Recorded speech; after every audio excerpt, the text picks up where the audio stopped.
ប្រធានគណៈតនបេតកម្ពុជាអំពាវនាវអ្នកប្រកបវិជ្ជាជីវៈតនសាស្ត្រត្រូវពង្រឹងសមត្ថភាពដើម្បីធានាដល់ការផ្តល់សេវាពិនិត្យព្យាបាលថែទាំសុខភាពមាត់ធ្មេញដល់ប្រជាពលរដ្ឋប្រកបដោយគុណភាពលោកសាស្ត្រាចារ្យជំនួយពូជសុភារតប្រធានគណៈតនពេទ្យជាតិបានធ្វើការអំពាវនាវអ្នកប្រកបវិជ្ជាជីវៈតនសាស្ត្រពង្រឹងបង្កើនចំណេះដឹងនិងសមត្ថភាពដល់តនបណ្ឌិតដែលកំពុងប្រកបវិជ្ជាជីវៈតនសាស្ត្រឲ្យកាន់តែមានប្រសិទ្ធភាពប្រកបដោយសីលធម៌ស្របតាមនិយមជាតិក្នុងគោលដៅធានាដល់ការផ្តល់សេវាពិនិត្យព្យាបាលថែទាំសុខភាពមាត់ធ្មេញជូនបងប្អូនប្រជាពលរដ្ឋប្រកបដោយគុណភាពសុវត្ថិភាពនិងក្រមសីលធម៌វិជ្ជាជីវៈខ្ពស់ថ្លែងនៅក្នុងឱកាសអញ្ជើញជាអធិបតីភាពបើកសិក្ខាសាលាលើកទី3របស់គណៈតនពេទ្យខេត្តតាកែវនៅថ្ងៃទី16ខែមីនាឆ្នាំ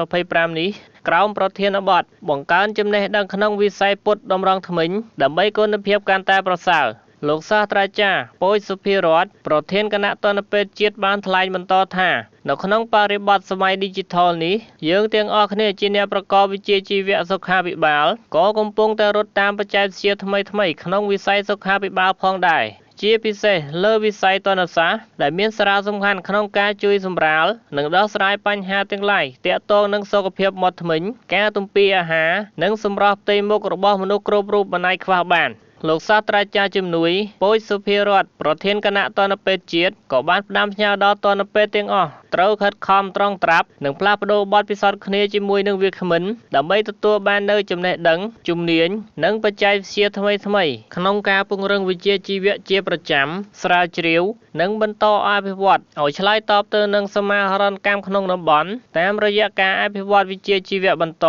និងដើម្បីមាននីតិសម្បទាគ្រប់គ្រាន់ស្របតាមគោលការណ៍ផ្ដល់អាជ្ញាប័ណ្ណប្រកបវិជ្ជាជីវៈតនសាស្ត្រព្រមទាំងធានាដល់ការផ្ដល់សេវាពិនិត្យព្យាបាលថែទាំសុខភាពមាត់ធ្មេញដល់ប្រជាពលរដ្ឋប្រកបដោយគុណភាពសុវត្ថិភាពនិងក្រមសីលធម៌វិជ្ជាជីវៈខ្ពស់គួរបញ្ជាក់ថាសិក្ខាសាលានេះនឹងអាចក្លាយជាឱកាសដ៏ល្អមួយដើម្បីពិភាក្សាអំពីចំណេះដឹងថ្មីៗភាពជឿនលឿននៃការវះកាត់និងបច្ចេកវិទ្យាទំនើបក្នុងការដាំបង្គោលក្នុងឆ្អឹងធ្គាមរោគសាសក្នុងមាត់និងឆ្អឹងធ្គាមជូនប្រជាពលរដ្ឋបន្ថែមលើពីនេះទៀតសិក្ខាកាមទាំងអស់ត្រូវចូលរួមលើកកម្ពស់ក្រមសីលធម៌វិជ្ជាជីវៈសេចក្តីថ្លៃថ្នូរសុចរិតភាពក្នុងការប្រកបវិជ្ជាជីវៈតនសាស្ត្រនៅព្រះរាជាណាចក្រកម្ពុជាឲ្យមានភាពជឿនលឿនទំនើបនិងគោរពតាមលិខិតបទដ្ឋានគតិយុត្តនានាដែលមានជាធរមាននៅក្នុងព្រះរាជាណាចក្រកម្ពុជា